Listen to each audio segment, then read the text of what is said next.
My neighbor intercepted me at the elevator with a look I'll never forget. After 48 years of reading people's faces as an art teacher, I know when someone's about to change your life with words they can barely contain.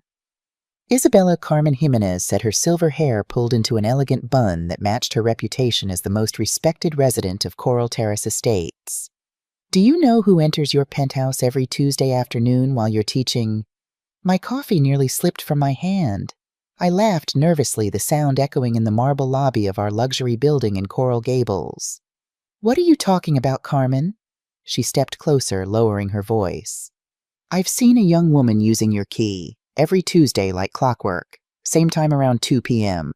At first I thought perhaps you hired new household help, but her eyes, sharp as a former judge's, should be locked with mine. I recognized her. It's your son's wife, Valentina. My mind immediately rejected the information. Val had a key, of course. Mateo had asked if she could have one to occasionally pick up his things when they visited Miami from Tampa. Raphael and I had agreed she was family. I'm sure it's nothing, I said, trying to sound dismissive. Probably just picking something up for Mateo. Carmen's perfectly lined lips tightened. Every Tuesday for the past month, always when you're teaching your afternoon art classes, and she stays for exactly 20 minutes. She placed a hand on my arm. Isabella, in my 72 years, I've learned that patterns matter. Watch closely. The elevator arrived with a soft chime, and I stepped inside, my legs suddenly wooden. Thank you, Carmen, I said, trying to keep my voice steady. I'll look into it. As the doors closed, I caught her final words. Just be careful, querida. Some truths hurt more than ignorance. Back in our penthouse, I stood in the entryway studying the space I'd called home for 15 years. The open-concept living area with floor-to-ceiling windows overlooking Biscayne Bay. The custom kitchen where I'd prepared countless family dinners. The hallway leading to our bedroom where framed photos chronicled our life together, Raphael and me on our wedding day 25 years ago, Mateo's graduation from MIT, his wedding to Valentina 2 years earlier. Everything looked perfectly normal. Too normal. When Raphael returned from work that evening, I mentioned Carmen's observation casually over dinner. She said what? He barely looked up from his plate of paella, his signature dish that he'd insisted on making tonight, unusual for a Thursday. That woman needs to mind her business. She's always watching, always gossiping. Carmen isn't a gossip, I corrected him. She was a judge before retiring Raphael. She notices things. Exactly. She's bored and inventing drama. He poured more wine into my glass. Val probably stopped by once or twice for Mateo's things. Carmen exaggerated. Every Tuesday for a month. Raphael's fork paused midway to his mouth. Something flickered across his face. Annoyance, worry. It disappeared so quickly I almost thought I'd imagined it. Bella, he said, using my nickname in that tender way that had always melted my defenses. You know how Carmen is? Remember when she was convinced the building manager was stealing packages? Turned out he was just holding them in his office for safekeeping. I nodded, wanting to believe him. Raphael reached across the table and took my hand, his thumb caressing my palm the way it had since we were college students in Madrid before immigrating to America. Don't let her put crazy ideas in your head, okay? We have that charity gala next weekend, and you need to finish your paintings for the silent auction. Focus on that. Later that night, as Raphael showered, I noticed his phone lighting up on the nightstand. Normally I would never check it. Trust had been the foundation of our marriage, but something pushed me forward. When I reached for it, I discovered he'd changed the passcode. After 25 years of marriage, suddenly there was a digital wall between us. That night I barely slept, listening to Raphael's even breathing beside me and wondering what other secrets he might be keeping. The following Tuesday, I did something I'd never done in 15 years at Coral Grove High School. I canceled my afternoon art class, telling the principal I had a migraine. Instead of driving home immediately, I parked my car at the cafe across from our building and waited. At exactly 1:58 p.m., a white Audi pulled into the visitor parking. My heart sank as Valentina stepped out, her long, dark hair swept up in a casual ponytail, designer sunglasses perched on her head. She looked around briefly before entering the building, moving with the confident stride of someone who belonged there. I waited 5 minutes before following, taking the service elevator to avoid Carmen or any other neighbors. In our hallway, I paused outside our door, key in hand, listening. Silence. I inserted the key as quietly as possible and opened the door just enough to slip inside. The sound of running water came from our master bathroom, along with soft humming, a Spanish lullaby my own mother used to sing. I moved silently across the living room and down the hallway, my heart thundering in my ears. The bathroom door was ajar. Through the crack, I could see Valentina at my vanity spraying my perfume, the expensive Parisian fragrance Raphael had given me for our anniversary, into the air around her. She closed her eyes and breathed deeply, a small smile playing on her lips as she absorbed the scent. I backed away, retreating to the kitchen where I could hide behind the large center island. A moment later, Valentina emerged from the hallway, carrying something small in her hand. She walked to my dresser in the corner of our bedroom, visible through the open door, and slid open the top drawer where I kept my lingerie and personal items. She placed what looked like an envelope inside, then closed the drawer gently. Next, she moved to Raphael's side of the bed, straightened the already perfect duvet, and ran her hand over his pillow in a gesture so intimate it made my stomach clench. Before she could spot me, I slipped out the front door and back to the service elevator, my legs trembling so badly I nearly collapsed against the wall. In my car, I sat with my hands gripping the steering wheel, trying to process what I'd seen.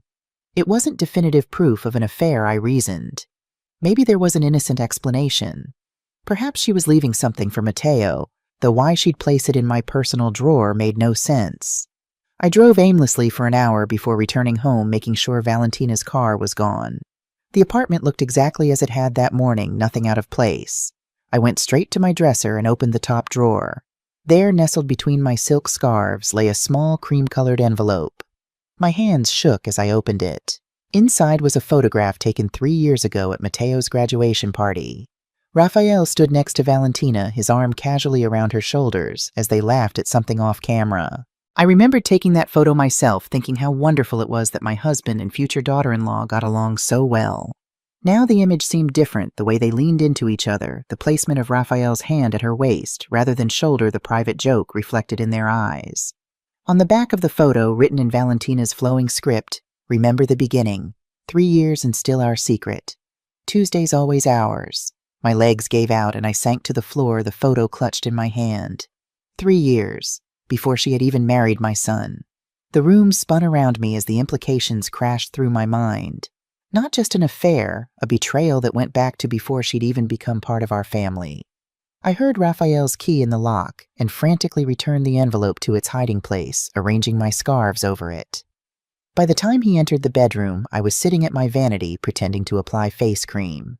"You're home early," he said, loosening his tie.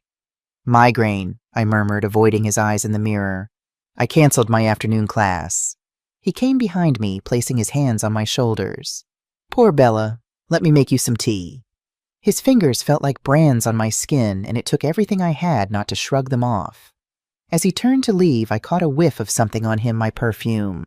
The same one Valentina had been spraying in our bathroom. That night, after Raphael fell asleep, I carefully retrieved the envelope and took photos of it with my phone. I hid the original envelope in the lining of my winter coat hanging in the back of our closet, something I'd never wear in Miami unless we traveled. The next morning, I called Matteo. "Mama, how's the Sunshine State?" His voice was cheerful, so normal it made my heart ache. We chatted about his work, the new programming project. He was excited about the weather in Tampa versus Miami. Then, as casually as I could, I asked, "How's Valentina still busy with her design contracts?" "She's great. Super busy, actually. She has this new client in Miami she visits every Tuesday. Some big home renovation project, I think. She's being mysterious about it, says it's her special project." He laughed, oblivious to how each word stabbed me. "She's really making a name for herself in interior design."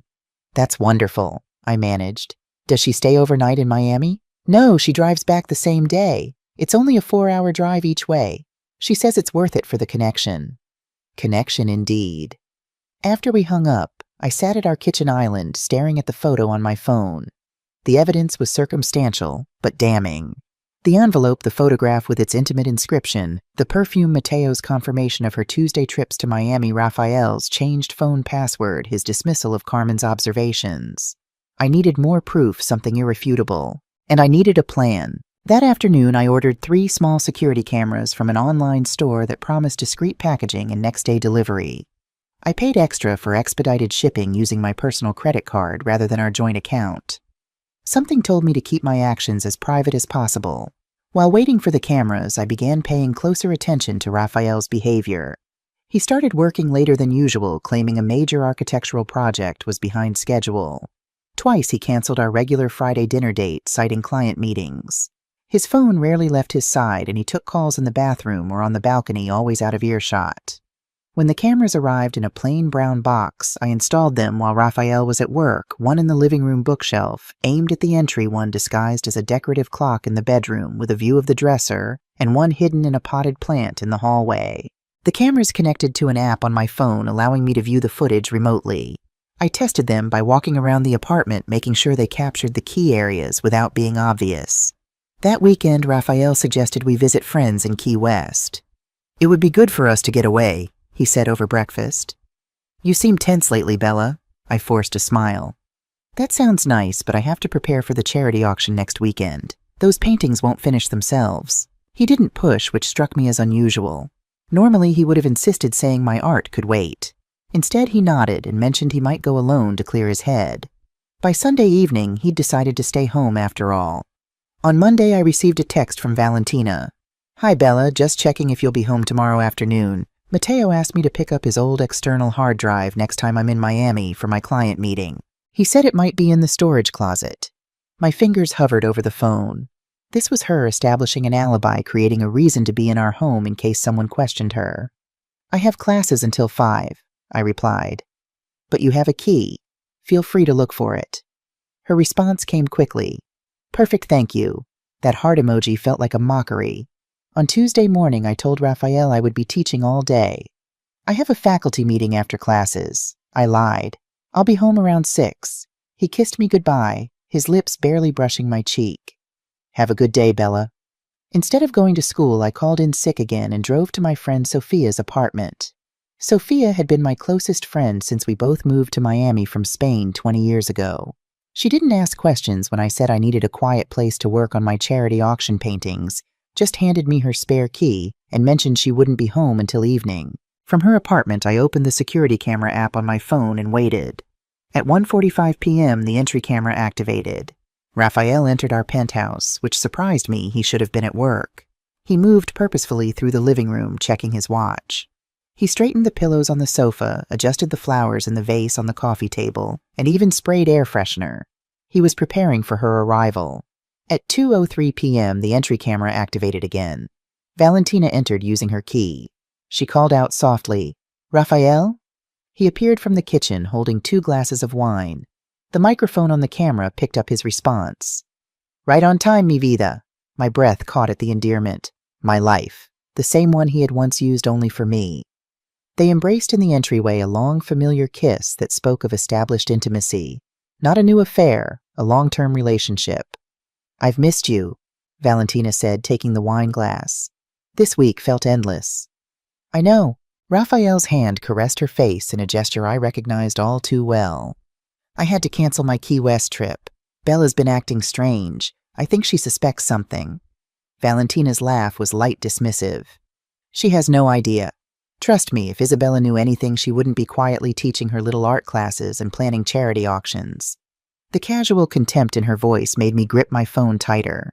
"Still," Raphael said, leading her toward the bedroom, "we should be careful. Carmen mentioned seeing you enter the building."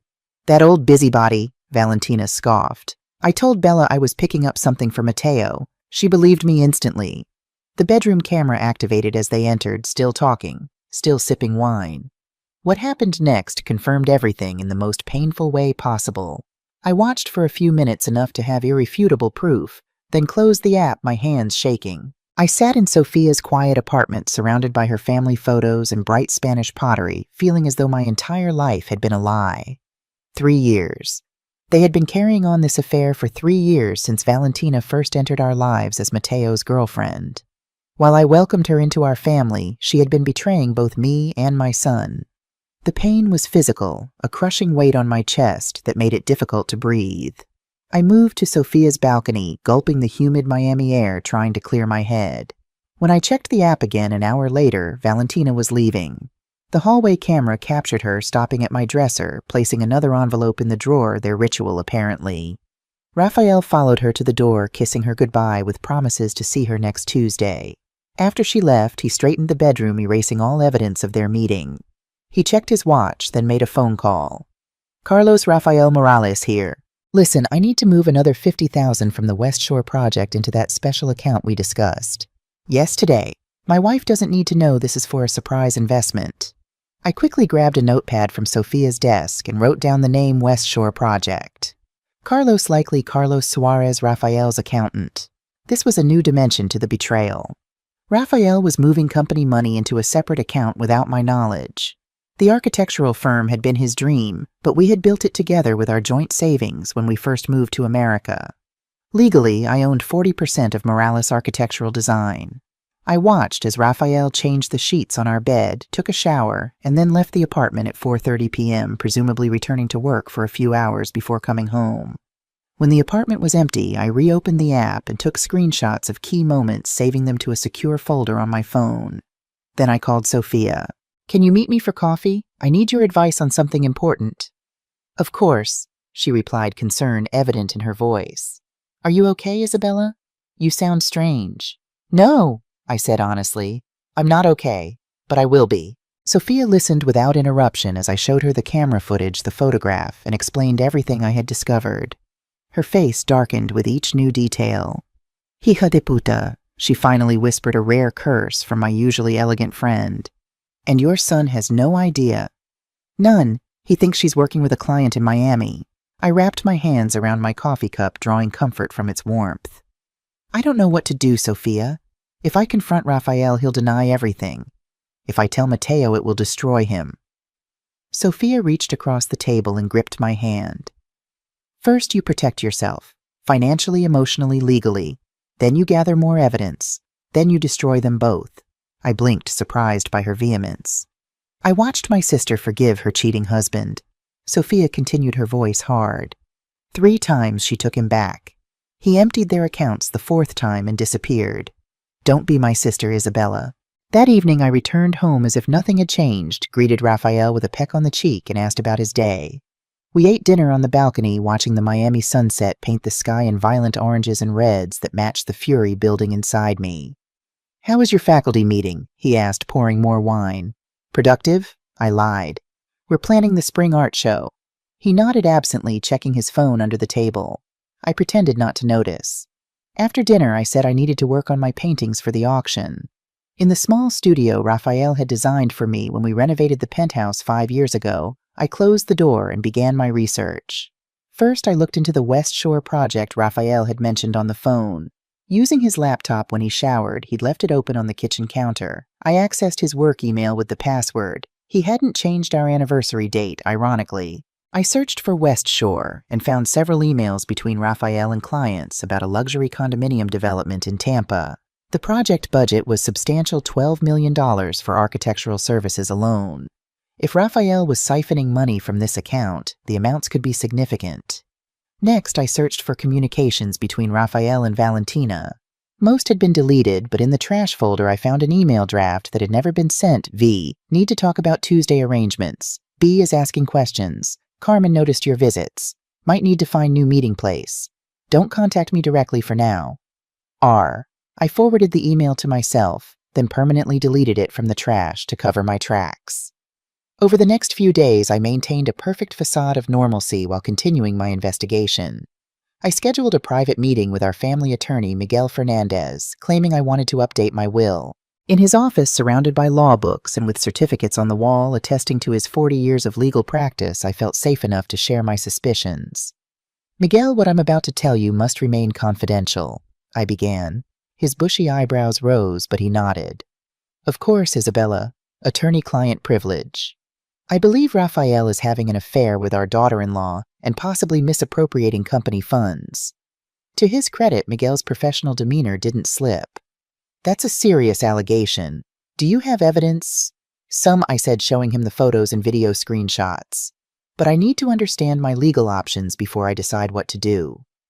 For the next hour, Miguel explained Florida's divorce laws, how infidelity could impact settlements, and what evidence would be needed to prove financial misconduct. He recommended I consult a forensic accountant and gather more documentation of any suspicious financial transactions. Whatever you decide to do, he said as our meeting concluded, Protect yourself first. Secure copies of all important documents, property deeds, bank statements, investment accounts. Open a separate bank account if you don't already have one. And be careful with those cameras, Isabella. Florida has strict privacy laws. Armed with Miguel's advice, I began systematically building my case. I copied all our financial records, property documents, and insurance policies. I opened a new bank account at a different bank and transferred a reasonable amount from my personal savings money I had earned from selling my paintings over the years. I also scheduled a meeting with Elena Martinez, the forensic accountant Miguel had recommended. She specialized in high-net-worth divorce cases and had a reputation for finding hidden assets. Based on what you've shown me, Elena said after reviewing the documents I'd gathered, there are definitely red flags. These large transfers from the business account to this offshore LLC Meridian Holdings have no clear business purpose, and the timing coincides with the Tuesday meetings you mentioned. She tapped her pen against her notepad. With your permission, I can do a deeper analysis. It will take about 2 weeks and cost around $3,000. Do it, I said without hesitation.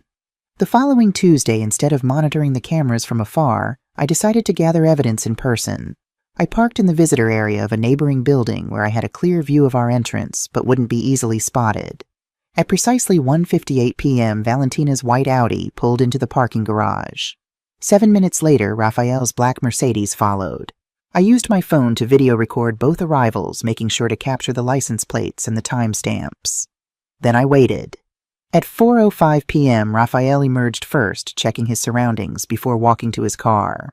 Valentina followed 16 minutes later, looking relaxed and smiling at the valet as she retrieved her car. The evidence was mounting, but I needed to understand the full scope of their deception, particularly the financial aspects. If Raphael was hiding money, possibly planning to leave me, I needed to know what I was facing. That evening, Raphael mentioned he would be traveling to Chicago the following week for a design conference. It's last minute, but the firm handling the West Shore project specifically requested I present our concept. He explained, not quite meeting my eyes. I'll be gone Thursday through Sunday. I nodded, expressing appropriate interest in the conference while my mind raced. This was an opportunity to search more thoroughly for evidence without fear of interruption.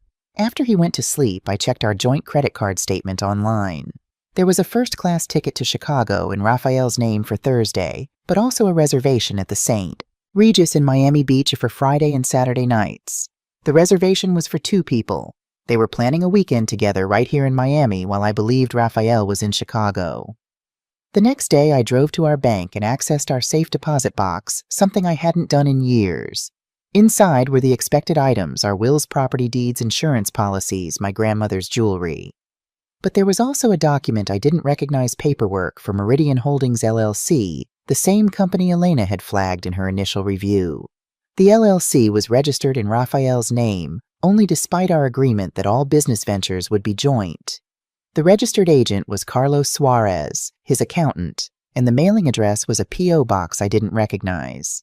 I used my phone to photograph every page of the document before returning everything exactly as I'd found it. That evening, I received an email from Elena Martinez. Need to speak with you urgently. Please call my office tomorrow morning. I barely slept, my mind churning with possibilities. Had she found evidence of more extensive financial misconduct? Was Raphael planning to leave me financially destitute while starting a new life with Valentina? The next morning after Raphael left for work, I called Elena. Isabella, she said, her voice grave. I've completed the preliminary financial analysis, and it's worse than we thought. Over the past 2 years, approximately $1.2 million has been transferred from Morales Architectural Design to Meridian Holdings LLC, then distributed to various offshore accounts. Based on the patterns, this appears to be systematic diversion of company assets. The amount took my breath away. $1.2 million, that's almost all of our company's profits from the last 2 years. Exactly, Elena confirmed. And there's more. One of the recipient accounts is in the name of Valentina Hernandez. She's received about $350,000 so far. I gripped the phone tighter. Can you document all of this for legal purposes? Already working on it.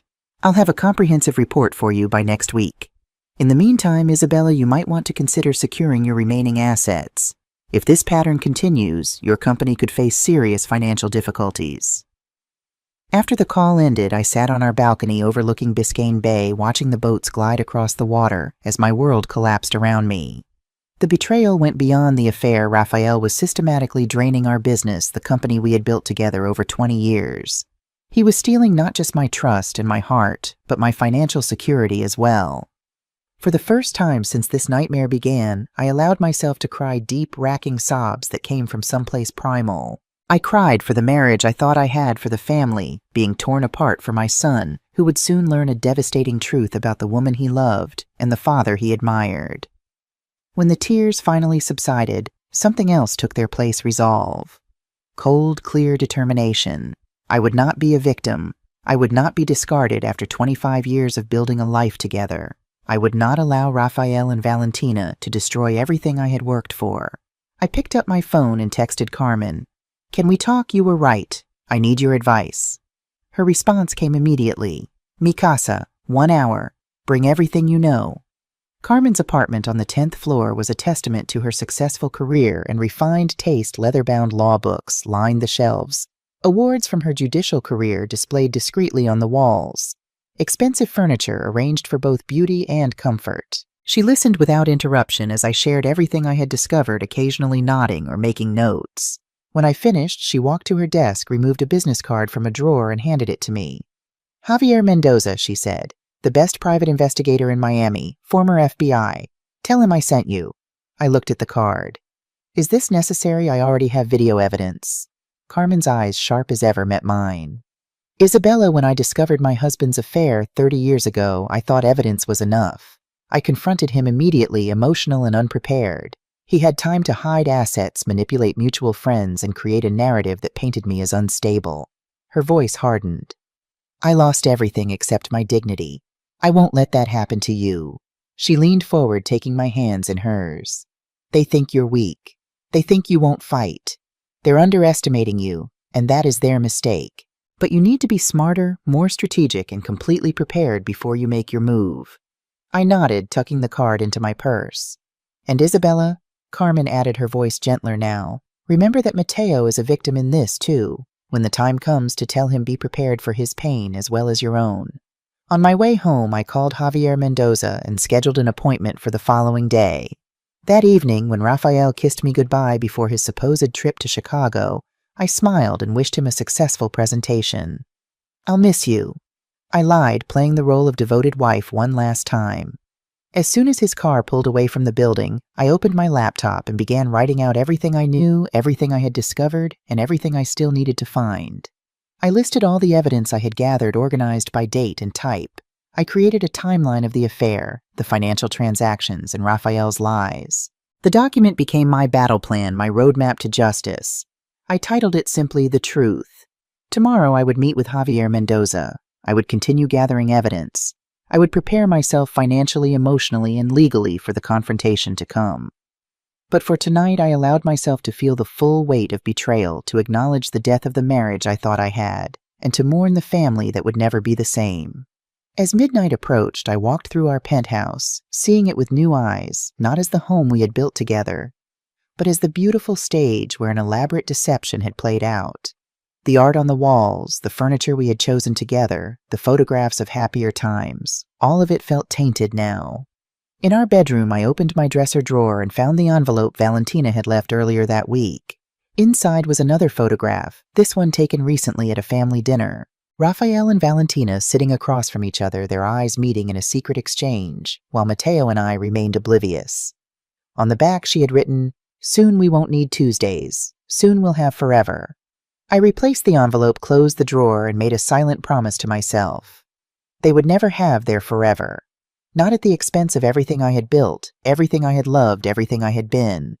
The game they thought they were winning was about to change, and they had no idea what was coming. The morning after Raphael left for his fake Chicago trip, I met Javier Mendoza at his office in a nondescript building in Coral Gables. Unlike the flashy private investigators you see in movies, Javier was understated, a former FBI agent in his late 50s with salt and pepper hair and watchful eyes that missed nothing. "Carmen speaks highly of you," he said after I introduced myself. "That means something in my book." I laid out everything I had discovered: the affair, the financial deception, the upcoming weekend rendezvous at the St. Regis. Javier took meticulous notes without judgment, occasionally asking clarifying questions. "Here's what I can do," he said when I finished. "Surveillance of both subjects this weekend, documentation of their activities, and a complete background investigation on Valentina Hernandez. I'll also review the financial information your accountant provided and see if there are connections we're missing." "How much?" I asked. "$5,000 for the initial investigation. More if we need extensive surveillance or specialized financial tracing." He studied my face. "It's an investment in your future, Mrs. Morales. The evidence we gather could be worth millions in a divorce settlement." I wrote the check without hesitation. As I turned to leave, Javier added, "One more thing. Don't tell anyone about our arrangement except Carmen and your attorney. Not your friends, not your son. The fewer people who know, the better." I nodded, understanding the need for secrecy. "And Mrs. Morales," his voice softened slightly, "you're doing the right thing. I've seen too many cases where people confronted their spouses too soon with too little evidence. It never ends well." From Javier's office, I drove to Carmen's apartment. She answered the door wearing an elegant coral house dress, her silver hair perfectly arranged despite the early hour. "Come in," she said, leading me to her sunlit living room where coffee and pastries waited. "Tell me everything." I explained my meeting with Javier, the ongoing financial investigation with Elena, and my consultation with Miguel. Carmen listened attentively, occasionally making suggestions or asking questions. "You've been thorough," she said approvingly. "But now you need a strategy, not just evidence. What do you want the end result to be?" The question caught me off guard. I had been so focused on uncovering the truth that I hadn't fully considered what would come after. My voice faltered. "I want justice. I want Rafael to lose everything he's trying to steal from me. I want Valentina exposed for who she really is, especially to my son." Carmen nodded. "That's a start, but be more specific. Do you want to remain married? Do you want the business? The penthouse financial compensation? Think like a chess player. What's your end game?" I took a sip of coffee, considering her words. "I want the business. It's as much mine as his. I want the penthouse where I've built my life. I want financial security. And I want them both to face consequences for what they've done." "Good." Carmen's approval was like a small victory. "Now what's your timeline?" "Rafael returns Sunday night. They're spending the weekend at the St. Regis. I could confront him when he comes home with evidence of where he really was." Carmen shook her head firmly. "Too soon. Your financial investigation isn't complete. You haven't secured your assets, and a confrontation now would only drive them to be more careful, possibly accelerating whatever plans they have." She rose and walked to her bookshelf, removing a leather-bound journal. "When Judge Williams finally caught my husband's deception, she gave me this advice. I've never forgotten it." Carmen opened the journal and read, "The person who controls the timing controls the outcome." She handed me the journal. "Write your plan here, every step, every contingency, and be patient. The right moment will present itself." That evening, alone in the penthouse, I opened Carmen's journal and began to write. My plan took shape slowly, methodically. 1.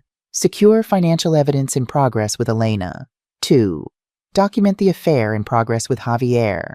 3. Protect remaining assets. 4. Prepare legal strategy with Miguel. 5. Find the right moment for confrontation. 6. Tell Mateo the hardest step of all. I closed the journal, feeling a strange sense of calm. For the first time since this nightmare began, I wasn't simply reacting, I was preparing. The next morning, Elena called with an update. "Isabella, I've traced the money trail more thoroughly. Rafael has been transferring company profits into Meridian Holdings, then distributing them to 3 offshore accounts, one in his name, one in Valentina's name, and a joint account in the Cayman Islands. How much in total? Just over $1.7 million. And I found something else, a lease agreement for a beachfront condo in Key Biscayne, signed by both Rafael and Valentina 3 months ago. They've been paying $8,000 monthly, drawn from the joint offshore account." My stomach clenched. "They've rented a place together." "It appears so. And based on the documentation, they've signed a 2-year lease." The implications were clear. They weren't just having an affair. They were planning a life together. A wave of nausea washed over me as I realized how methodically they had been planning their exit. "Can you send me all the documentation? I asked, struggling to keep my voice steady. Of course. I'm compiling a complete report. Should be ready by Tuesday. After hanging up, I sat at my desk staring at the family photos arranged in a neat row. Raphael and me on our wedding day in Madrid.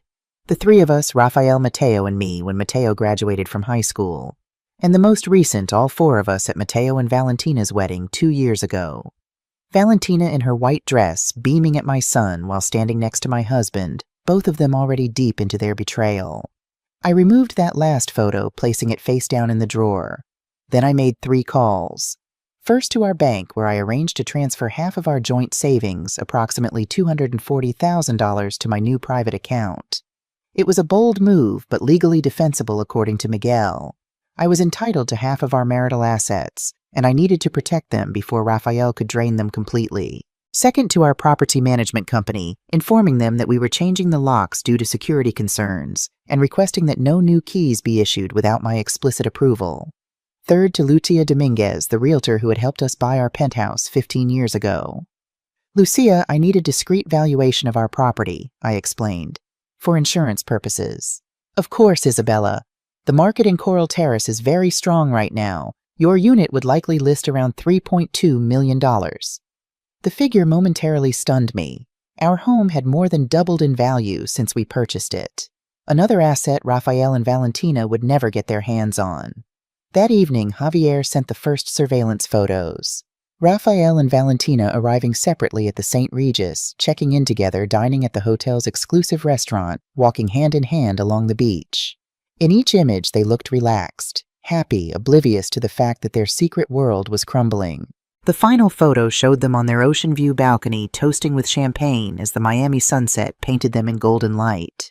On another day, in another life, I might have found the image beautiful. Now it only strengthened my resolve. I continued my preparations throughout the weekend, moving methodically through my list. I gathered important documents, made copies of everything, and secured them in a new safe deposit box at my private bank. I photographed valuable items in our home artwork jewelry antiques, documenting what belonged to our marital estate. On Sunday afternoon, I received a text from Raphael. Flight delayed. Should be home around 10 p.m. Don't wait up. Another lie. Another opportunity. I knew from Javier's updates that Raphael and Valentina had checked out of the St. Regis at noon. Where was he now? What other deceptions were still hidden at 10:22 p.m.? Raphael finally came home carrying his overnight bag and wearing the exhausted expression of a business traveler. How was Chicago? I asked, looking up from the book I pretended to read. Cold. Productive. He set down his bag. The presentation went well. The clients were impressed. I nodded, watching him unpack his perfectly arranged suitcase dress shirt, still wrapped from the hotel laundry service toiletry kit, neatly packed. He had staged it all meticulously. You must be tired from the flight, I said. I made some chamomile tea if you want. He seemed surprised by the gesture. Thanks, Bella. That would be nice. As we sat in the kitchen, steam rising from our mugs, I studied the man I had loved for 25 years. The familiar lines around his eyes, the gray at his temples that had once seemed distinguished, but now just marked the passing of years we could never reclaim. I searched for some sign of guilt, some indication that betraying our life together had cost him something. I found nothing. The charity auction is next weekend, I reminded him. The gallery expects at least 5 of my paintings. You'll do great as always. His smile didn't reach his eyes. I should have some good news about the West Shore project by then, too. The clients are very enthusiastic. Another lie casually delivered. The West Shore project existed, but the money it generated was flowing into accounts I would never see. I smiled back, playing my role in this elaborate charade. I'm so proud of your success, Raphael. For a moment, something flickered across his face. Discomfort, regret. It disappeared quickly, replaced by a yawn he didn't try to hide. I should get to bed. Early meeting tomorrow. He kissed my cheek, a perfunctory gesture devoid of affection, and retreated to our bedroom. I remained at the kitchen table sipping my tea, mentally adding another item to my list. Learn to act as convincingly as they do. The next morning, Raphael left for work earlier than usual. As soon as he was gone, I checked the security cameras I had installed. The bedroom camera revealed that after I had fallen asleep, Raphael had spent nearly an hour texting someone, his face illuminated by the blue glow of his phone screen. I forwarded the footage to Javier with a note. Can you get his phone records? His response was immediate. Already working on it. Meeting today at 2 p.m. to discuss weekend findings. We met at a small cafe in Coconut Grove, far from Raphael's office and our social circle. Javier brought a thick folder of photos, documents, and reports. They spent most of the weekend at the St. Regis, he explained, showing me time-stamped photos. But Saturday afternoon they visited a property in Key Biscayne. Based on the real estate listings, it's the condo your accountant identified, oceanfront, 3 bedrooms recently renovated. He slid another photo across the table. Raphael and Valentina standing on a balcony overlooking the ocean, his arm around her waist, her head on his shoulder. They were looking out at the view, but it was their expressions that caught my attention. Peaceful content like a long-married couple rather than illicit lovers. This is their future home, I said, my voice flat. Appears so. I also did the background check on Mrs. Hernandez Morales. Javier opened another folder. Some interesting findings. She's not who she claims to be. My head snapped up. What do you mean? Her resume lists a design degree from Rhode Island School of Design. She never attended. The interior design business she claims to run has no business license, no tax records, no clients besides the fictional one she mentions to your son. I stared at him, trying to process this new information. So what does she actually do? Based on my investigation, nothing legitimate. Before meeting your son, she worked as a hostess at several high-end restaurants in Tampa, which is where she likely met your husband during his business trips. There are gaps in her employment history that align with cash deposits to her personal accounts. Javier hesitated, then added, There's one more thing. She was briefly married before to a wealthy real estate developer in Tampa. The marriage lasted 11 months. She received a substantial settlement when they divorced. A pattern, I murmured, pieces falling into place. She targets wealthy men. That would be my assessment. Javier closed the folder. Mrs. Morales, based on everything I've uncovered, I believe your husband and daughter-in-law are planning to leave their respective marriages within the next few months. The Key Biscayne condo. The offshore accounts the systematic diversion of assets. These aren't impulsive actions. This is a calculated exit strategy. I nodded, a strange calm settling over me. Then we need to move faster than they expect. The locksmith arrived Tuesday morning, a burly man named Eduardo, who efficiently changed every lock in our penthouse within 2 hours. All done, Mrs. Morales, he said, handing me the new keys. These are impossible to duplicate without the security card I've left you. Very high-end. I paid him in cash, adding a generous tip. Thank you for your discretion. That afternoon, I visited our bank and removed my grandmother's jewelry and important family documents from our joint safe deposit box, transferring them to my new private box at a different bank. The manager raised an eyebrow when I emptied the old box completely, but said nothing. My next stop was our insurance company, where I updated the policy on my art studio to ensure my paintings and supplies were covered separately from our home policy.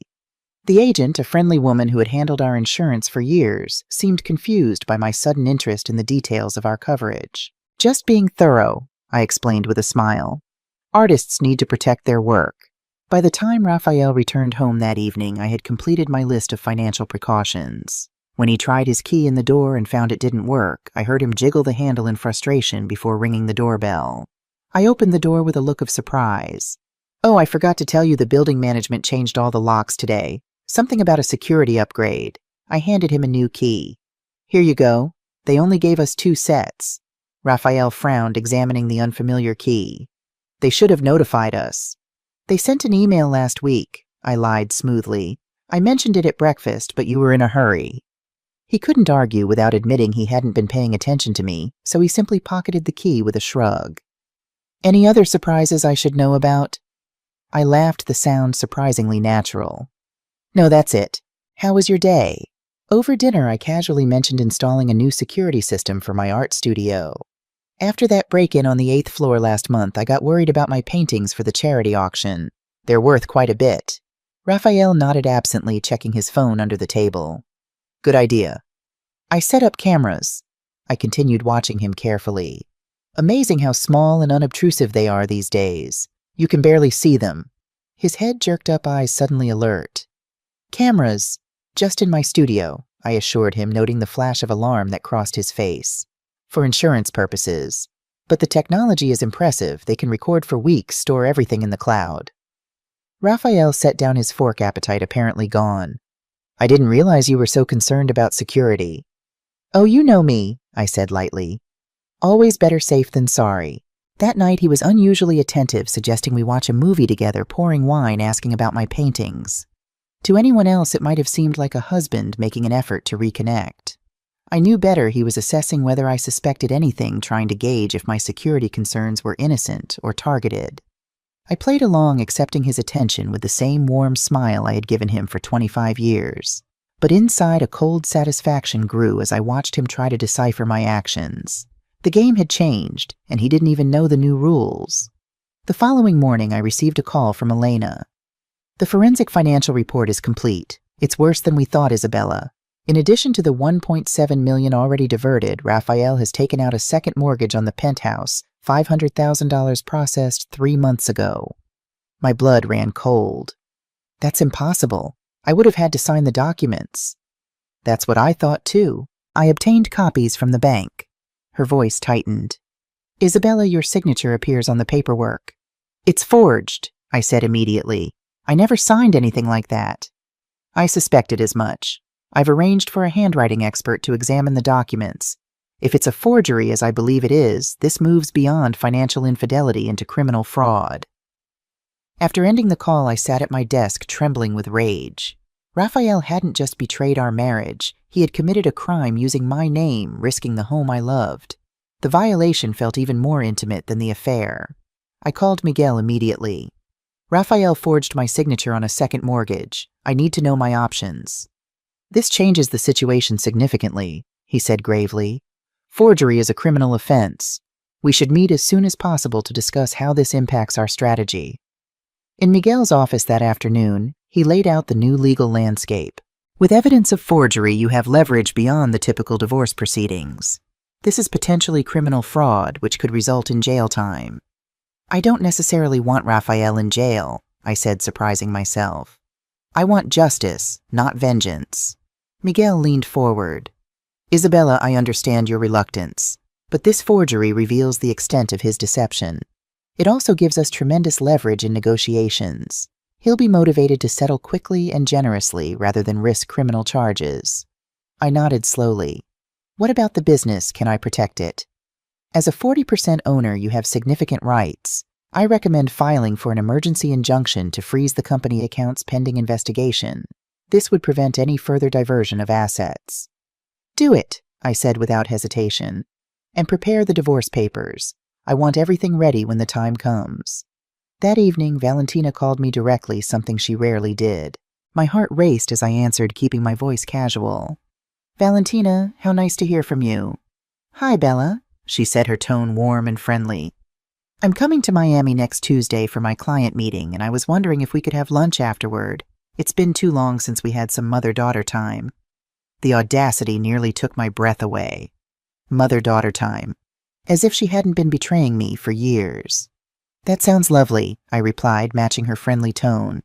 There's a new Spanish restaurant in Brickell I've been wanting to try. Shall we say 3:30? Perfect. I'll meet you there. Text me the address.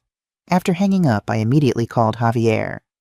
Valentina wants to meet for lunch next Tuesday. I need to know why. She's testing you, he said without hesitation. Your husband probably told her about your security camera comment. They're trying to determine if you suspect anything. What should I do? Meet her. Act normal. This is an opportunity to gather information while making them believe you're oblivious. I agreed, then added, There's something else. Raphael forged my signature on a second mortgage, $500,000. Javier was silent for a moment. That crosses a line, Mrs. Morales. We need to move more quickly now. Can you meet tomorrow to revise our timeline? The next day, we met at Carmen's apartment, where I briefed them both on the latest developments. Carmen listened with growing outrage as I explained the forgery. This is no longer just about an affair, she said, pacing her living room. This is systematic financial abuse. He's stealing your future, Isabella. I agree, said Javier.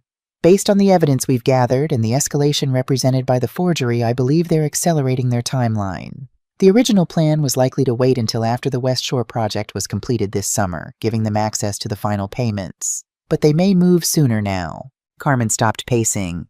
Isabella needs to strike first, before they empty every account. I'm filing for an emergency injunction tomorrow. I told them. Miguel is preparing the paperwork now. It will freeze the business accounts and prevent Rafael from accessing our major assets. Good, said Javier. But we should also consider when and how to inform your son. The longer he remains in the dark, the more vulnerable he is. The thought of telling Mateo made my stomach clench. I can't do that to him yet. Not until I have everything in place. Carmen sat beside me, taking my hand in hers. Isabella, I understand your desire to protect him. But consider this. Would you rather he hear the truth from you with compassion and evidence, or from them with whatever narrative they construct to justify their actions? I closed my eyes, imagining Valentina spinning a story to my son, painting me as unstable or vindictive, portraying her relationship with Rafael as something that developed innocently after problems in our marriage. You're right, I admitted. But I need to do it carefully. He loves her, and despite everything, he still respects his father. Then we plan that conversation as carefully as everything else, Carmen said firmly. No improvisation, no emotion without purpose. We spent the next hour outlining the weeks ahead, the emergency injunction, the meeting with Valentina, the preparation of divorce papers, and finally the conversation with Mateo. Each step precisely timed, each action designed to secure my position before the final confrontation. As I drove home that evening, I felt a strange sense of clarity. The pain hadn't diminished. If anything, each new revelation deepened the wound. But the helplessness was gone, replaced by purpose. They had underestimated me, assumed I would remain the trusting, supportive wife and mother-in-law who always put family first. They were about to discover how wrong they were. The following Tuesday arrived with a sense of inevitability. I spent the morning at the gallery delivering my paintings for the charity auction, then returned home to prepare for my lunch with Valentina. I chose my outfit carefully, a coral silk blouse that Rafael had always admired, linen pants, my grandmother's pearl earrings. I wanted to look exactly as she expected, the elegant, somewhat conservative artist, the devoted wife and mother who suspected nothing.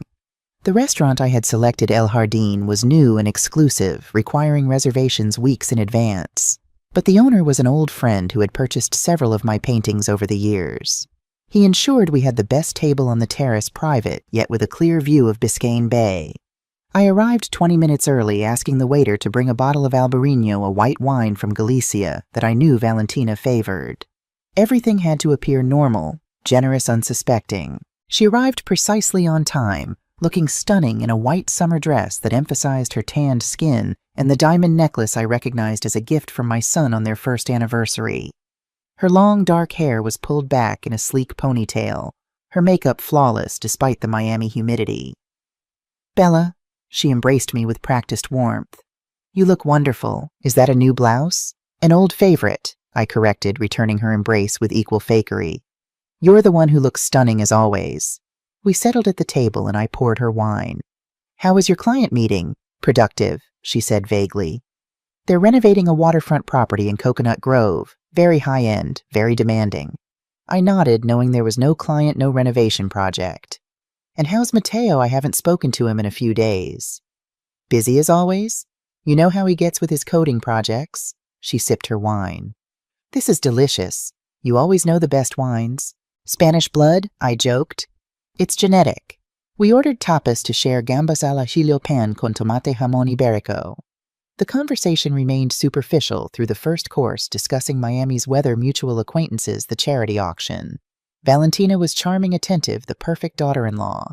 As our main courses arrived, she leaned forward with a conspiratorial smile. So Bella, I've been meaning to ask you something. Rafael mentioned you've installed security cameras in your apartment. And there it was, the real purpose of this lunch. I kept my expression neutral, spearing a piece of sea bass. Just in my studio. After the Phillips apartment was broken into last month, I got worried about my paintings. Some are quite valuable. Of course, she nodded. Security is so important, but isn't it a bit intrusive? Having cameras in your home? I laughed lightly. They're only in the studio, Val. It's not like I've got them in the bedroom. Her smile faltered for just a second before she recovered. Right, of course. Still, it seems a bit extreme. Perhaps, I conceded. But better safe than sorry, especially with valuable art. You know how insurance companies are. They want documentation of everything. Valentina relaxed visibly, apparently satisfied with my explanation. That makes sense. Raphael seemed concerned, but I told him you were just being practical. Raphael was concerned. I raised an eyebrow. That's sweet but unnecessary. I'm not planning to set up a surveillance state. I laughed again, then shifted the conversation. Tell me about your design business. Any other exciting projects besides the Coconut Grove renovation? She launched into an elaborate fiction about her growing client list, her artistic vision, her plans to expand. I listened attentively, nodding at appropriate moments, all while cataloging each lie. You're so talented, I said when she finished. We're lucky to have you in the family. That means a lot coming from you, Bella. She reached across the table to squeeze my hand. You've always been so supportive, so welcoming, like the mother I never really had. The sincerity in her voice nearly broke my composure. How could she sit across from me, praising me as a mother figure while sleeping with my husband and plotting to destroy my family? The layers of deception were almost impressive in their complexity. I squeezed her hand in return. Family is everything to me, Val. I would do anything to protect the people I love. Something in my tone must have registered because she withdrew her hand, a flash of uncertainty crossing her face. Of course, as would I. We finished lunch with forced pleasantries. As the waiter cleared our plates, Valentina checked her phone and frowned. I should get going soon. The drive back to Tampa is always longer than I expect. I signaled for the check. Of course. Give Mateo my love when you see him. Actually, she said, her tone brightening, why don't you come visit us in Tampa next month? You and Raphael could stay the weekend. It's been too long since we've had you both. Another test. I smiled warmly. That sounds wonderful. Let me check with Raphael and we'll set a date. Outside the restaurant, we embraced again. As she pulled away, Valentina studied my face. It was so good to see you, Bella. You seem different somehow. More relaxed. I maintained my smile. Perhaps it's having these paintings finished for the auction. A weight off my shoulders. That must be it. She kissed my cheek. Drive safely. As I watched her walk to her car, her white dress bright in the afternoon sun, I felt a strange mix of emotions. Disgust at her performance. Admiration for her skill at deception. Sadness for my son who loved her.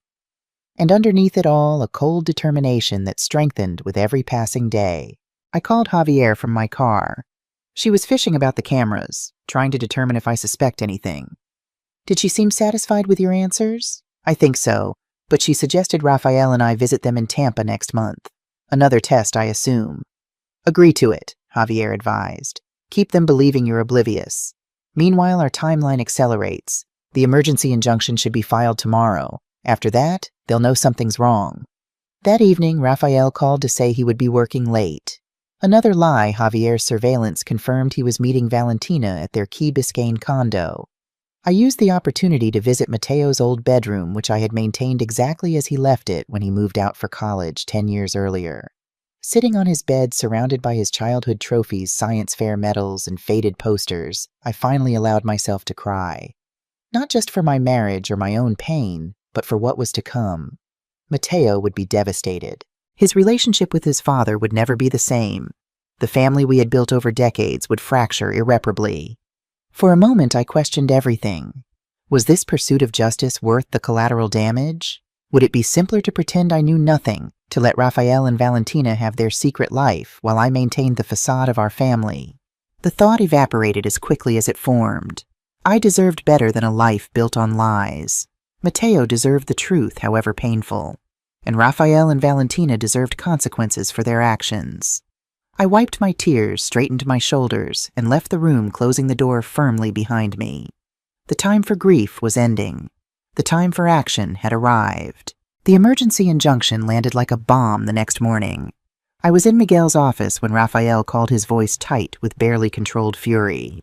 "What the hell is this, Isabella? The company accounts are frozen, a court order requiring financial disclosure. What are you doing?"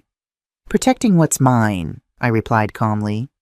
"Miguel can explain the legal details if you'd like to speak with him." "Miguel, you involved a lawyer without talking to me first. Have you lost your mind?"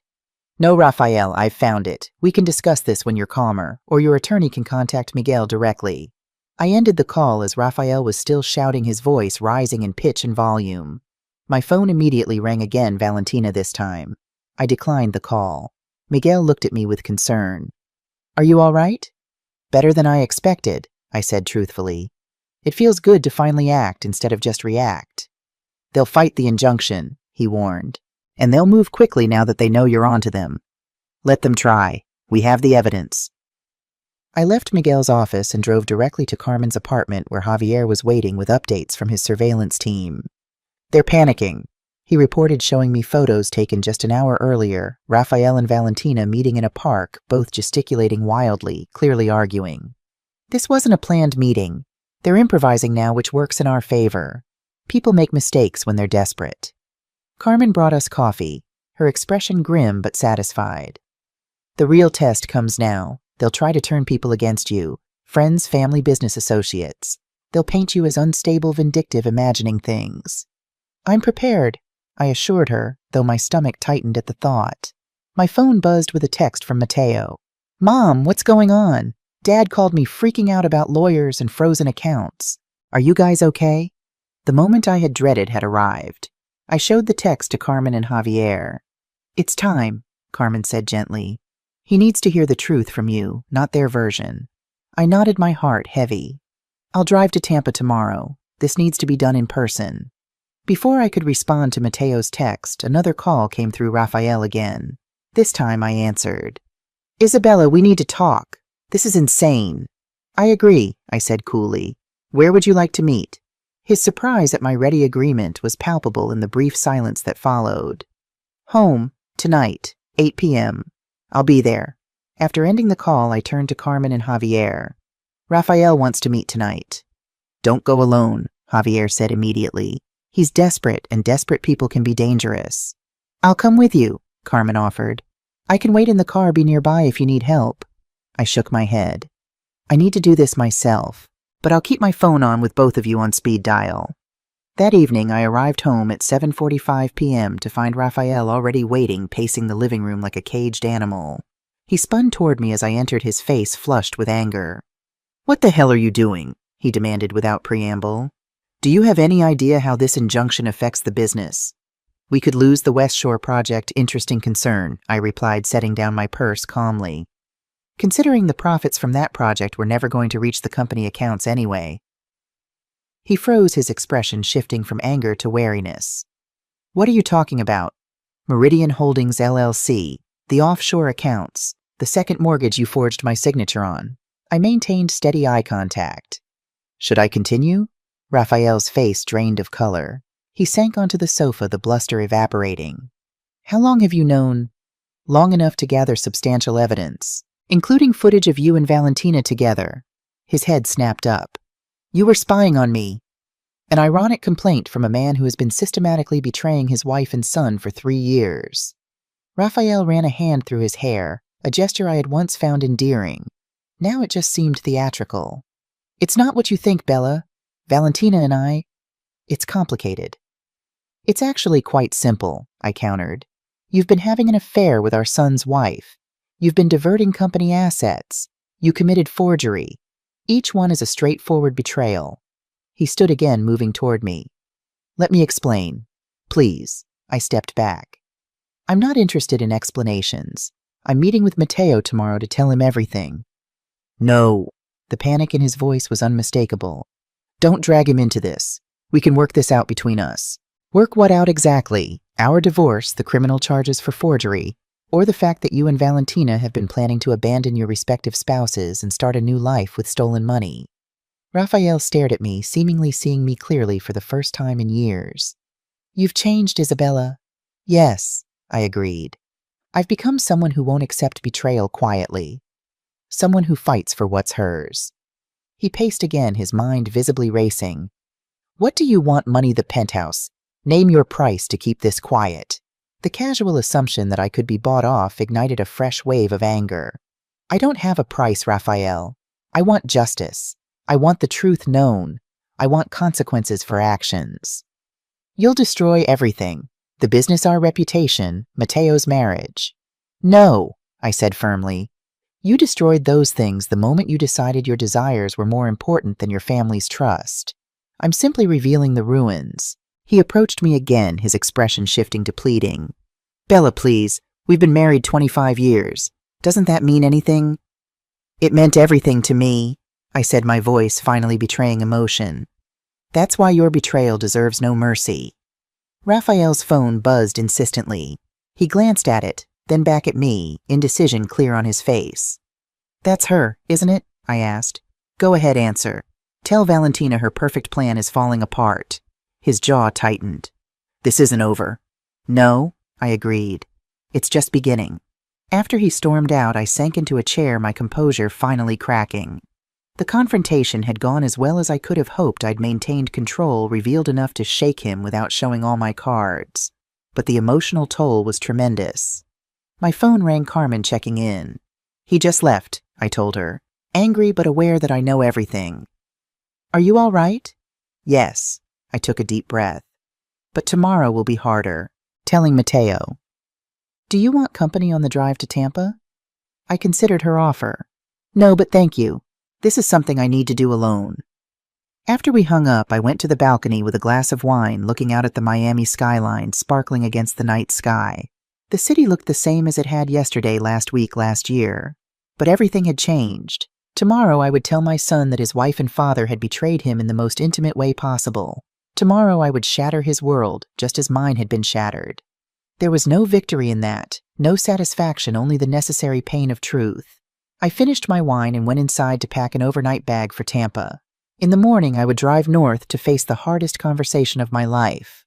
But tonight I had stood my ground against the man who thought I would break. Tonight I had shown Raphael that the woman he had underestimated was now the one he should fear. It wasn't happiness I felt as I prepared for bed in our empty penthouse. It was something cleaner, sharper, a sense of reclaiming what was mine. Not just material possessions or legal rights, but my dignity, my agency, my future. The game Raphael and Valentina had been playing for 3 years was ending. And despite their head start, their planning, their deceptions, they were about to lose everything. I slept soundly for the first time in weeks. The 4-hour drive to Tampa stretched before me like a final test of resolve. I left Miami at dawn, the coastal highway nearly empty as I headed north. In the passenger seat lay Carmen's journal filled with my notes, my evidence, my battle plan for the conversation ahead. I had called Mateo before leaving, asking if I could visit. Of course, Mom, but what's going on? The worry in his voice was palpable. Dad called again last night. He sounded, I don't know, scared. He said you're making some kind of mistake. We'll talk when I get there, I promised. Is Valentina home? She left early this morning, client meeting in Orlando. She'll be back tomorrow. Another lie. According to Javier's surveillance, Valentina had never left Miami after our lunch. She had spent the night at the Key Biscayne condo with Raphael. As I drove, I rehearsed what I would say, how I would present the evidence, how I would support my son through the devastation to come. But no amount of preparation could ease the knot in my stomach. I was about to inflict necessary pain on someone I loved more than life itself. Mateo and Valentina's home was a modern townhouse in an upscale Tampa neighborhood, 2 bedrooms, minimalist furniture, lots of natural light. My son greeted me at the door with a hug, his face pinched with concern. Mom, you look exhausted. Come in, I've made coffee. He led me to their living room where sleek white furniture contrasted with colorful abstract art, some of my own paintings among them. On the mantel stood wedding photos, family vacation pictures, carefully curated images of a happy life that now felt like elaborate stage props. Mateo brought coffee and sat across from me, his intelligent eyes so like his father's studying my face. At 27, he had Raphael's strong jawline, but my sensitive nature, my artistic eye repurposed toward coding and design. What's happening, Mom? Dad's not making sense, and now you drive all the way here without explanation. Are you guys getting divorced or something? I set down my cup, forcing myself to maintain eye contact. Mateo, what I'm about to tell you is going to be painful. There's no easy way to say this, so I'll be direct. Your father and Valentina have been having an affair for 3 years. His expression froze, disbelief quickly replaced by a nervous laugh. What, Mom? That's crazy. Val barely knows Dad. They see each other at family gatherings, that's it. I reached for my bag and removed a tablet. I wish that were true. I've discovered evidence that's irrefutable. Evidence? What are you talking about, Mom? This sounds, I don't know, paranoid. The word stung, echoing Raphael's likely narrative that I was imagining things becoming unstable. I kept my voice steady. I understand your skepticism. I didn't want to believe it either, but please look at what I've found before you decide. I opened the tablet and showed him a carefully edited version of the security footage, Raphael and Valentina entering our penthouse, embracing in the hallway, their intimate conversation about their Tuesday arrangement.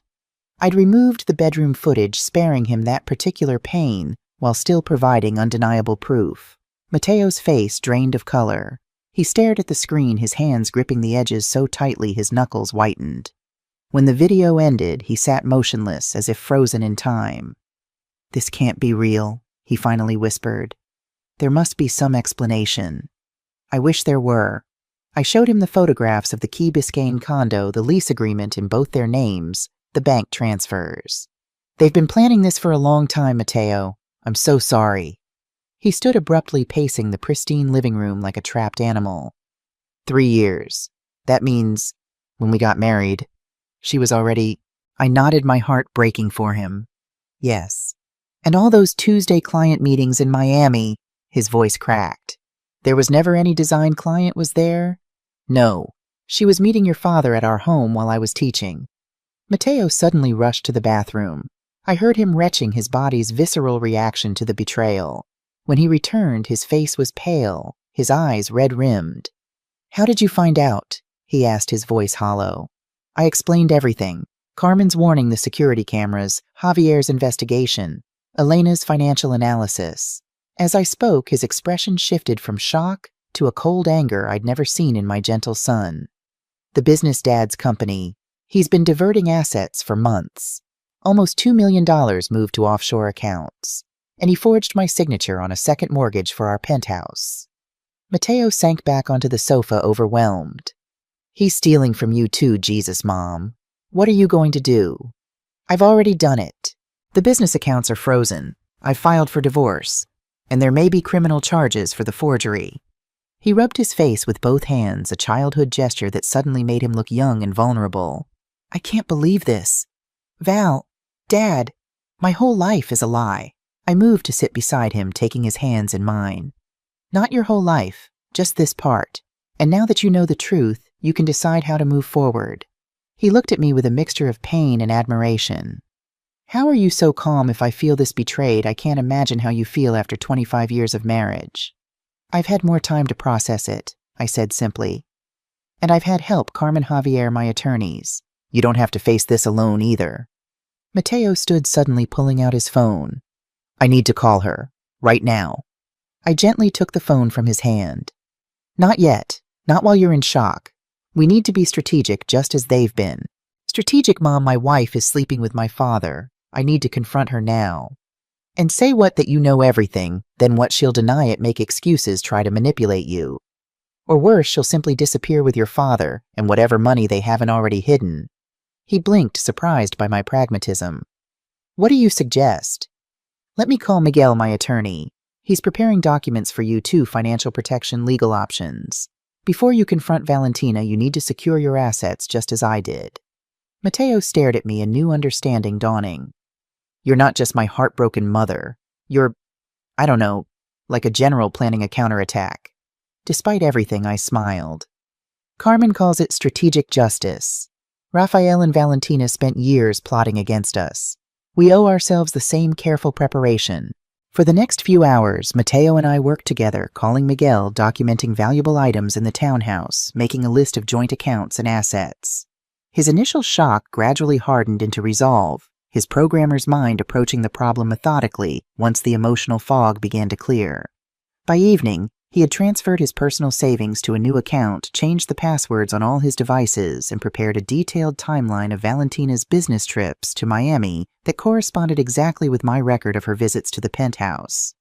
"She never even created fake design presentations," he said bitterly, searching her laptop while I prepared a simple dinner in their kitchen. "There's literally nothing here about clients or projects, just folders of photos of Dad and her carefully hidden behind encryption that took me about 10 minutes to crack. She really thought I was that stupid." I placed a hand on his shoulder. "Not stupid. Trusting. There's a difference. You believed in her because that's what people do when they love someone. The failure is hers, not yours." He looked up at me, his eyes red but dry now. "How do you do that? Find the right thing to say when your own world is falling apart." Practice, I said simply. And perspective. This is horrible, Matteo, but it's not the end. It's a painful new beginning for both of us. Late that night, as Matteo finally fell into an exhausted sleep in the guest room of his own home, unable to bear the thought of the bed he shared with Valentina, my phone lit up with a call from Raphael. I stepped onto the back patio to answer. Yes, where are you? His voice was tight, controlled panic vibrating beneath the surface. I came home and you're gone. I'm in Tampa, with our son. A sharp intake of breath. Isabella, don't do this. Don't destroy his marriage because of your suspicions about us. My suspicions, I laughed softly. Raphael, I have video of you and Valentina together, bank records of your transfers to her accounts, a copy of the lease agreement for your love nest in Key Biscayne. There are no suspicions here, only evidence. You showed Matteo? The panic was full-blown now. Of course I did. He deserved the truth. My God, Isabella, what have you done? You've ruined everything. The sheer narcissism of his response ignited a cold fury in me. No, Raphael, you ruined everything when you began sleeping with your son's wife. You ruined everything when you stole from our company. You ruined everything when you forged my signature. I'm simply ensuring you face the consequences. He'll never forgive me, Raphael whispered, the first hint of genuine regret I'd heard from him. That's between you and Matteo. My concern is making sure you and Valentina don't profit from your betrayal. What do you want? His voice hardened. Money, the penthouse, name your price. Justice isn't for sale, Raphael, but nice try. I ended the call and turned to find Matteo standing in the doorway, his face expressionless. He called you too? I asked. He nodded. 3 times while you were in the shower. I didn't answer. You'll have to talk to him eventually. I know, just not tonight. He looked up at the stars, the warm Tampa night wrapping around us. I keep thinking about all the times they were together while I was oblivious. Family dinners, my graduation, our wedding day. Was it happening even then? I couldn't lie to him. The evidence suggests it started shortly after you introduced Valentina to us 3 years ago. He winced. Before we were married. Before I proposed. She probably only said yes to get closer to him. Matteo. No, it's okay. I need to face the truth. All of it. He looked at me directly. What happens tomorrow? Valentina will return supposedly from Orlando. You'll need to decide whether to confront her immediately or wait until our legal preparations are complete. He considered this. If I confront her now, she'll warn Dad and they might still find ways to hide assets or create new problems. Possibly, but continuing to pretend might be too difficult for you. I can do it, he said, a new hardness in his voice. I wrote code for 72 hours straight once to meet a deadline. I can act normal around her for a few more days. I studied my son's face, seeing both the boy I had raised and the man forged in this crucible of betrayal. Are you sure? Yes, they spent years deceiving us. I can manage a few days of returning the favor. We stayed up late planning his approach. He would pretend ignorance, continue his normal routine while secretly working with Miguel to protect himself financially and legally. He would feign illness to explain any emotional slips, a convenient food poisoning story to account for his pallor and distraction. When I finally went to bed in their guest room, I lay awake listening to the unfamiliar sounds of my son's home, thinking of the performance he would have to give tomorrow. My artist son had never shown interest in acting, but now he would undertake the most challenging role of his life, a man unaware that his marriage was built on lies. I finally drifted off around dawn, dreaming of Raphael and Valentina in a boat that kept springing leaks, frantically trying to bail water as they sank into a dark ocean. I woke feeling oddly refreshed, as if my subconscious had processed some of the pain while I slept. Over breakfast, Matteo seemed calmer, more centered. I talked to Miguel this morning. He's sending documents for me to sign. Once those are filed, I'm going to confront Valentina, probably tomorrow night. Are you ready for that? He stirred his coffee thoughtfully. No, but I'm ready to start ending this chapter of my life. I hugged him tightly before leaving my heart aching for the pain he was shouldering. Call me anytime, day or night. I'm here for you, mijo. I know, Mom. He managed a small smile. I'm sorry it took this for me to see how strong you really are. The drive back to Miami felt different, heavier, with shared grief, yet somehow less isolating. Matteo and I were united now, facing the betrayal together, supporting each other through the storm.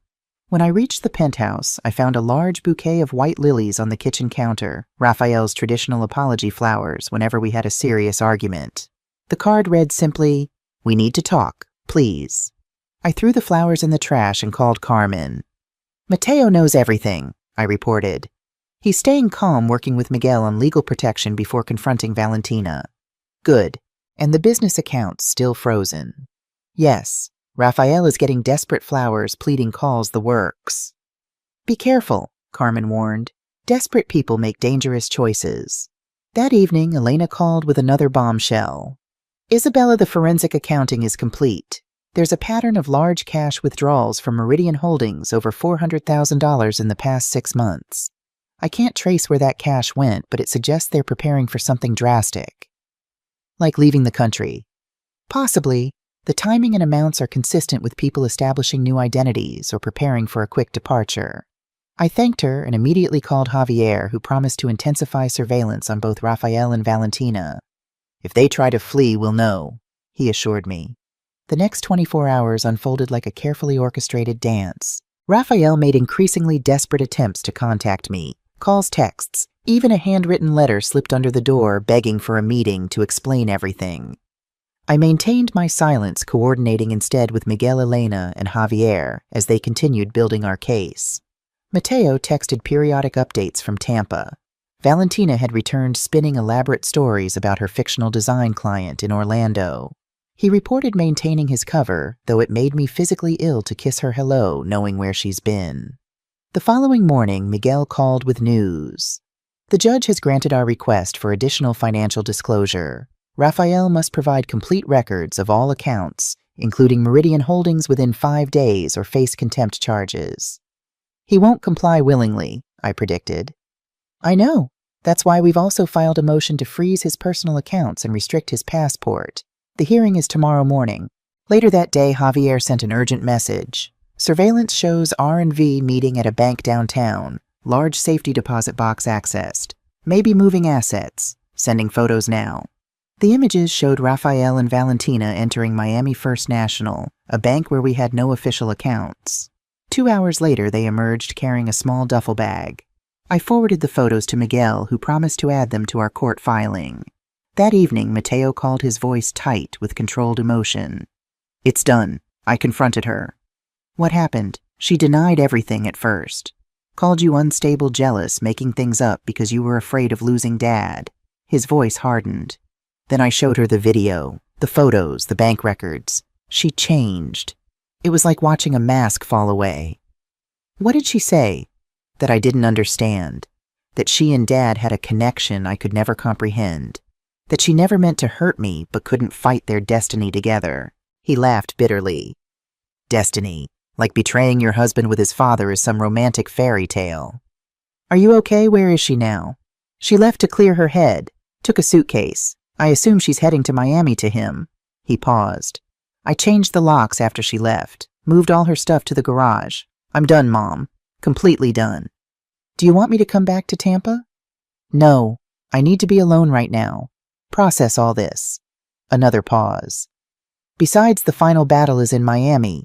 You need to be there when they realize they've lost everything." After hanging up, I sat on the balcony watching the Miami sunset paint the sky in dramatic oranges and purples. Tomorrow would bring the hearing on Raphael's assets and passport. Tomorrow the noose would tighten further around the life they had planned together. As darkness fell over the city, I felt a strange calm settle over me. The worst was over. Mateo knew the truth. The legal machinery was in motion, the evidence secure. Whatever happened now, Raphael and Valentina could no longer hide in the shadows, planning and plotting, while Mateo and I remained oblivious. The truth, painful as it was, had finally come to light. The courtroom felt smaller than I expected, intimate enough to hear Raphael's sharp intake of breath when he saw me already seated beside Miguel when he arrived with his attorney, a slick, expensive-looking man in a tailored suit. Valentina was noticeably absent. Raphael looked haggard, the polished architect replaced by a man who hadn't slept or shaved properly in days. He tried to approach me before the hearing began, but Miguel smoothly intercepted him, directing him back to his side of the courtroom with a few quiet words. Judge Harriet Coleman, a stern woman in her 60s with steel gray hair and penetrating eyes, called the court to order precisely at 9 a.m. She reviewed our filing requesting the freezing of Raphael's personal assets and passport restrictions with methodical attention to detail. "Mr. Morales," she finally said, looking directly at Raphael, "these are serious allegations. Financial fraud, forgery, deliberate diversion of business assets. How do you respond?" Raphael's attorney stood. "Your Honor, my client categorically denies these allegations. This is an unfortunate domestic dispute being unnecessarily escalated through the courts. We request time to prepare a proper response." Judge Coleman's expression didn't change. "Mr. Dawson, your client has had ample time to respond to the emergency injunction filed last week. Instead, surveillance photos suggest he may be moving assets. The court takes this very seriously." She turned several pages in her file. "I'm particularly concerned about the forensic accountant's report indicating systematic financial misconduct and the handwriting expert's conclusion that Mrs. Morales' signature on the second mortgage was forged." Raphael leaned forward, whispering urgently to his attorney, who then addressed the court again. "Your Honor, my client is prepared to make a good faith gesture. He will voluntarily provide full financial disclosure and surrender his passport pending resolution of these matters." Miguel and I exchanged glances. This was unexpected, Raphael surrendering without a fight. Judge Coleman nodded. "Very well. The court orders complete financial disclosure within 48 hours, surrender of passport immediately, and continued freeze on all accounts associated with Morales Architectural Design and Meridian Holdings LLC pending full investigation. We'll reconvene next week to review compliance." As the hearing concluded, Raphael approached me in the hallway, his attorney hovering nervously nearby. "Isabella, please. 5 minutes, that's all I ask." Miguel started to intervene, but I held up my hand. 5 minutes, in the conference room. Once we were seated across from each other, Raphael's carefully maintained facade crumbled. "I never meant for this to happen." "Which part, the affair with our son's wife, the theft from our company, the forgery, be specific, Raphael?" He winced. "All of it. It started as, I don't know, a mistake. Valentina and we met in Tampa before she even knew Mateo. When she later started dating him, we should have said something, but you decided to continue your relationship behind our backs instead." My voice remained steady. "For 3 years. I was going to end it. Many times. But then," he trailed off, "but then you started planning a future together. The offshore accounts, the Key Biscayne condo, the cash withdrawals." He looked up sharply. "You know about all of it. Every detail, every betrayal, every lie." Raphael slumped in his chair. "What happens now? Now you experience consequences. The business accounts remain frozen, the divorce proceeds, and the forgery evidence goes to the district attorney unless you agree to my settlement terms, which are full financial disclosure and return of all diverted funds. The penthouse and my 40% of the business remain mine. You keep your personal accounts and your half of our legitimate investments, and you make this as easy as possible for Mateo." Raphael stared at his hands. "And if I don't agree, then I pursue criminal charges for the forgery. I fight for everything in court, and I ensure that every client, colleague, and friend knows exactly why our marriage and business partnership ended." He was silent for a long moment. "You've thought of everything. I learned from the best. You and Valentina spent years planning your deception. I've had weeks to plan my response." Raphael looked up, his expression unreadable. "Where is she, Valentina? Have you heard from her?" "No. Mateo confronted her last night. She left with a suitcase. I assumed she was coming to you." A flicker of something concerned fear crossed his face. "She never arrived. She's not answering her phone." For the first time, a small doubt crept into my certainty. "When did you last speak with her?" "Yesterday afternoon. We argued about next steps. She wanted to leave immediately, take the money we'd set aside, start over somewhere new. I said we needed to wait, handle things properly." A cold feeling settled in my stomach. "What money set aside the cash withdrawals?" He nodded reluctantly. "About $500,000, kept in a private safe at the Key Biscayne condo." I stood abruptly. "Miguel will contact your attorney with formal settlement terms. I suggest you agree quickly." Outside the courthouse, I called Javier. "Valentina is missing. She may have accessed a large amount of cash Raphael had hidden at their condo. Can you check?" On it. I'll have someone at the Key Biscayne property within 30 minutes. While waiting for Javier's update, I called Mateo. How are you doing? Numb, empty, but determined. His voice sounded stronger than yesterday. How was the hearing? The judge froze everything. Rafael seemed suddenly cooperative, which makes me suspicious. He called me this morning, Mateo said, crying, apologizing, saying he never meant to hurt me. I hung up on him. Good. Mateo, did Valentina mention where she might go if she left Jay? Why is she missing? I hesitated. Possibly. She never reached Rafael after leaving you. He thinks she might have taken money they had hidden. Mateo's bitter laugh came through the phone. Of course she did. She mentioned Argentina once said her grandmother was from Buenos Aires and she'd always felt connected to the place. But who knows if that was true? Everything she ever told me might be a lie. After we hung up, Javier called back. The Key Biscayne condo was accessed last night. The security system shows entry at 11:42 p.m. using the keypad code. The safe in the master bedroom is open and empty. She took the money and ran, I murmured, betraying Rafael just as they both betrayed us. Appears so. I've notified my contacts at Miami International. If she tries to leave the country, we'll know. But as the day progressed, there was no sign of Valentina at the airport's train stations or bus terminals. Her white Audi was discovered in the long-term parking at Fort Lauderdale International, but airport security footage showed no one resembling her boarding any flights. Rafael called repeatedly, growing increasingly frantic about Valentina's disappearance. I maintained a cool distance, reminding him that her whereabouts were no longer my concern. That evening, Carmen invited me for dinner, serving her famous paella and opening an expensive bottle of Rioja. To justice, she toasted, raising her glass, and to new beginnings. It doesn't feel like justice yet, I admitted. More like unfinished business. The legal wheels are turning. Rafael is cornered. Mateo knows the truth. That's substantial progress, Isabella. And Valentina disappearing with their money. What do you make of that? Carmen smiled slightly. Poetic justice. The betrayer betrayed. Though I admit it's an unexpected twist. We were finishing our wine when my phone rang Javier again. We found her. Or rather, the Coast Guard did. A private charter boat she hired in Key West reported engine trouble about 60 miles offshore. They're towing it back now. She had the cash with her along with a fake passport in the name Maria Torres. Cuba, Carmen murmured when I relayed this information. She was trying to reach Cuba, then likely on to South America. No extradition. What happens to her now? That depends on whether Rafael presses charges for the theft, Javier explained, and whether the authorities take an interest in the suspicious cash and fake identification. I thought of Mateo, of the pain Valentina had caused him, of the family she had nearly destroyed. Make sure the Coast Guard knows about the fake passport. Anonymous tip. Already done, Javier confirmed. The following day brought a series of rapid developments. Valentina was detained by federal authorities for attempted illegal exit from the country with large amounts of undeclared cash and fraudulent identification. Rafael, desperate to avoid his own criminal charges, agreed to my settlement terms without further negotiation. And Mateo arrived in Miami determined to be present for what he called the final reckoning. We met at Miguel's office where Rafael was signing the divorce agreement and business dissolution papers.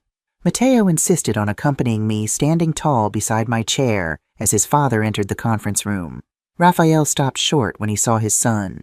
Mateo, I didn't expect... Clearly, Mateo said, his voice cold.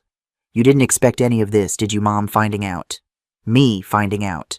Valentina stealing your getaway money. Your entire plan falling apart.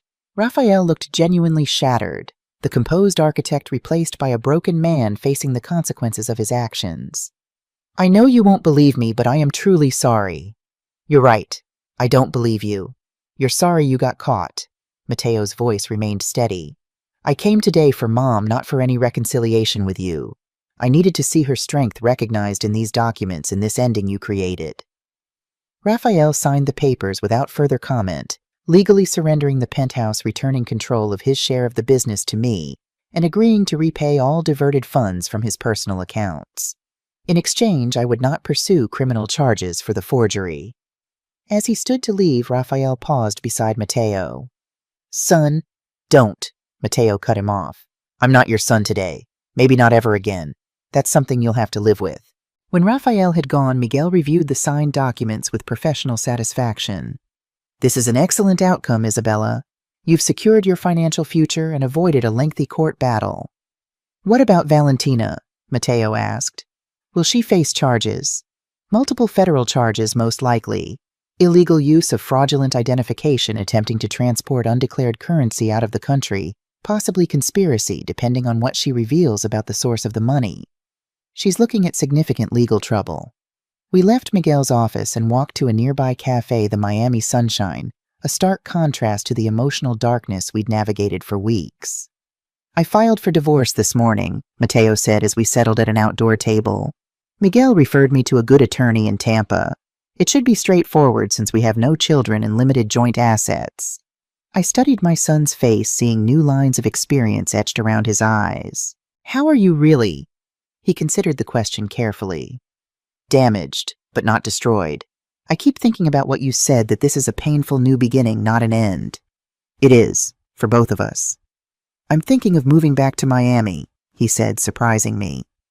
"There's nothing for me in Tampa now, and several tech firms here have been recruiting me. Plus," he hesitated, "I'd like to be closer to you, learn from your strength." I reached across the table and squeezed his hand. "I'd like that very much." Of healing. Raphael moved to Chicago, accepting a position with a rival architectural firm. The divorce was finalized without further drama, the financial settlements executed according to our agreement. Valentina pled guilty to federal charges in exchange for a reduced sentence of 18 months in prison. Mateo relocated to Miami, renting an apartment downtown, while establishing himself at a promising tech startup. We had dinner together weekly, sometimes joined by Carmen, who had become something of a surrogate grandmother to him. The business, renamed Bella Morales Design, flourished under my sole direction. I hired a talented young architect to handle the technical aspects Raphael had managed, while I focused on the creative vision and client relationships. The West Shore project was completed successfully, bringing in substantial revenue that helped offset the financial damage Raphael had caused. One Tuesday afternoon, exactly 9 months after Carmen first intercepted me at the elevator with her fateful question, I found myself back in that same spot, returning from my art class with a portfolio of student work to review. Isabella, Carmen called elegant as always in a coral linen suit. "Perfect timing. I was just thinking of you." We rode the elevator together, her wise eyes studying my face. "You look well, peaceful." "I feel peaceful," I admitted. "For the first time in a long time." "Any word from Raphael?" "A birthday card from Mateo last month, returned unopened." I shrugged. "Some wounds may never heal completely." Carmen nodded. "And the business?" "Growing. We just won a commission for a sustainable housing development in Coral Gables. Very prestigious." "Congratulations," she smiled warmly. "I knew you would not merely survive, Isabella. You would thrive." When the elevator reached my floor, Carmen surprised me by stepping out with me. "I have something for you. A small gift to mark an anniversary of sorts." In my newly redecorated penthouse gone were Raphael's dark leather furnishings, replaced by light, airy pieces that reflected my artistic sensibility. Carmen presented me with a small, wrapped package. Inside was a beautiful silver picture frame containing a photograph I didn't recognize. Looking closer, I realized it was from the charity auction 9 months ago. Me standing proudly beside my paintings, smiling confidently at the camera. "I had a friend take it," Carmen explained. "That night, watching you handle the auction with such grace while carrying the knowledge of Raphael's betrayal, I knew then you would be all right." I hugged her tightly. "Thank you for everything, Carmen. For the warning that day at the elevator. For your guidance. Your friendship." I simply pointed out what you already sensed. You did the hard work yourself. She gestured around the transformed apartment. "And created something beautiful from the ruins." After she left, I placed the framed photo on my desk in the sunlit studio Raphael had once designed for me, now completely reimagined in shades of blue and gold. Around me stood new paintings, vibrant, powerful works that had emerged from the pain and renewal of the past year. My phone chimed with a text from Mateo. "Dinner tonight, bringing someone I'd like you to meet. Just a friend, nothing serious. But she's an art teacher too. Thought you might have things in common." I smiled, texting back, "I'd love that. 7 p.m. Outside, the Miami sunset painted the sky in dramatic oranges and purples, the same colors that had witnessed my darkest moments. now illuminating a different landscape, still complex, still challenging, but undeniably mine. I opened the balcony doors, letting the warm breeze flow through the apartment. Tuesdays, once marked by secret betrayals, had become just another day in my reclaimed life.